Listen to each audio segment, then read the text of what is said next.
مسلم league نون کی الٹی گنتی شروع ہو چکی. ہم پیچھے نہیں ہٹتے, کبھی میدان نہیں چھوڑتے, آپ اپنی تیاری کریں. بلاول بھٹو کا ویڈیو پیغام. کہا میر پور اور مظفر آباد میں جو سیٹیں چوری کی گئیں وہ واپس لیں گے. یہ صاف و شفاف انتخابات نہیں تھے, یہ گولی اور قاتل الیکشن تھے. رکن قومی اسمبلی کے ہاتھ میں گولی لگی, آزاد کشمیر کے صدر پر حملہ ہوا. کارکنان نے مسلم لیگ نون کی دھونس, دھاندلی اور گولیوں کا مقابلہ کیا. صاف و شفاف الیکشنز نہیں تھے, یہ دھاندلی الیکشنز تھے, یہ گولی الیکشنز تھے, یہ قاتل الیکشنز تھے, یہ خونی الیکشنز تھے. میرے مسلم لیگ نواز کے دوستوں کے لیے جو پیغام ہے وہ صرف اتنا, آپ کی الٹی گنتی شروع ہو چکی ہے. پاکستان پیپلز پارٹی کے کارکنوں نے شہادت قبول کی, ہمارا MNA کو ہاتھ میں گولی لگی, ہمارا کشمیر کا صدر پہ حملہ ہوا. یہ سب کچھ کے باوجود آپ نے پاکستان پیپلز پارٹی کے لیے 9 سیٹیں نکلوائی ہیں. جو آپ کے چوری ہوئے سیٹیں ہیں میر پور کے, مظفر آباد کے, وہ انشاءاللہ تعالی میں آپ کو دلواؤں گا. آزاد کشمیر الیکشن میں دھاندلی کے الزامات. پیپلز پارٹی اور نون لیگ آمنے سامنے. شرجیل میمن کا نون لیگ پر الیکشن کمیشن سے گٹھ جوڑ کا الزام. کہا اب وفاقی حکومت کی الٹی گنتی کا وقت شروع ہو چکا ہے. عطا اللہ تارڑ بولے شرجیل میمن نے بے بنیاد الزامات لگائے. پیپلز پارٹی مسلم لیگ نون کی سادہ اکثریت قبول کرے اور آگے بڑھے. پاکستان پیپلز پارٹی کے کینڈیڈیٹس کو ہرانے کے لیے الیکشن کمیشن نے ڈھٹائی کے ساتھ غلط بیان کیا. کئی ہمارے مخالفین کو جو ہے وہ ہضم نہیں ہو رہی. تھوڑی برداشت کا, تحمل کا اور رواداری کا مظاہرہ کرنا چاہیے.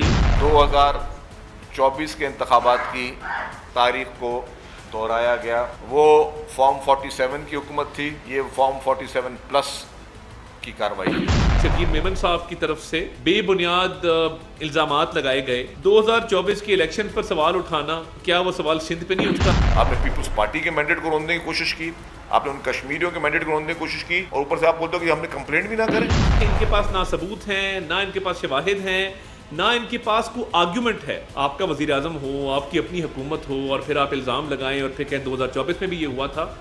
تو میں یہ سمجھتا ہوں کہ یہ افسوسناک ہے. میں یہ سمجھتا ہوں کہ وفاقی حکومت کی الٹی گنتی گننے کا وقت اب شروع ہوا جاتا ہے. جو نوک جھوک ہے بالکل یہ چلتی ہے, جمہوریت کا حصہ ہے, سیاسی نظام کا حصہ ہے, مگر اب یہ جو الزام تراشی کی جا رہی ہے اس کا نتیجہ کوئی نہیں نکلے گا. پاکستان پیپلز پارٹی آخری مرحلے تک میدان خالی نہیں چھوڑی. ان نتائج کو خوش دلی سے تسلیم کریں اور آگے بڑھیں, یہی جمہوری عمل کا تقاضا ہے. آزاد کشمیر قانون ساز اسمبلی کے انتخابات کے دوسرے مرحلے میں مسلم لیگ نون نے میدان مار لیا. 14 نشستوں پر کامیابی کے بعد نون لیگ مجموعی طور پر 23 نشستوں کے ساتھ واضح اکثریتی جماعت بن گئی. پیپلز پارٹی 9 نشستیں حاصل کر کے دوسرے نمبر پر ہے. دوسرے مرحلے کے غیر رسمی غیر سرکاری نتائج کے مطابق مسلم لیگ نون نے 14, پیپلز پارٹی نے 5 نشستوں پر کامیابی حاصل کی. 2 نشستوں پر پولنگ ملتوی ہونے کے باعث انتخابی عمل کل مکمل ہوگا. پہلے مرحلے میں میرپور ڈویژن کی 13 نشستوں میں سے مسلم لیگ نون نے 9 نشستیں حاصل کی تھیں. اب انتخابی مارکے کا آخری مرحلہ 10 اگست کو پونچھ ڈویژن میں ہوگا. 11 نشستوں پر ووٹ ڈالے جائیں گے. آزاد کشمیر اسمبلی میں سادہ اکثریت کے لیے 27 ارکان کی حمایت درکار ہے. موجودہ نتائج اور مخصوص نشستوں کی ممکنہ تقسیم کے بعد مسلم لیگ نون حکومت بنانے کی مضبوط پوزیشن میں آ گئی ہے. Chief election commissioner Azad Kashmir کا کہنا ہے کہ موجودہ اسمبلی آئین کے مطابق 4 اگست کے بعد باقی نہیں رہے گی. نیا ایوان منگل کو وجود میں آئے گا. 2-4 نشستوں کے نہ ہونے سے اسمبلی کو نامکمل قرار نہیں دیا جا سکتا. ہمارا ضمیر مطمئن ہے کہ ہم نے بہت محدود وسائل اور جنگی حالات میں نہایتی پرامن اور شفاف الیکشن جو ہے وہ کرائے. آئین کے تحت تو 4 تاریخ کے بعد موجودہ اسمبلی جو ہے وہ باقی نہیں رہی جی، کیونکہ اسمبلی محض وجود میں آ گئی ہے. اگر 2-4 یا 5 نشستیں جو ہیں وہ نہیں ہیں تو اس سے یہ نہیں کہا جا سکتا کہ پوری اسمبلی اب مکمل نہیں ہے، یا جو لوگ منتخب ہو گئے وہ حلف نہیں اٹھا سکتے یا وہ کام نہیں کر سکتے. میری جو آئین کی اور قانون کی سمجھ ہے وہ یہی، ادارے کی بھی یہی رائے. دیگر خبریں شامل کرتے ہیں. بات کرتے ہیں ایم کیو ایم میں بڑی دراڑ. کراچی میں 2 گروپوں کا جھگڑا بھاری پڑنے لگا. دفتر سیل کیے جانے کا امکان.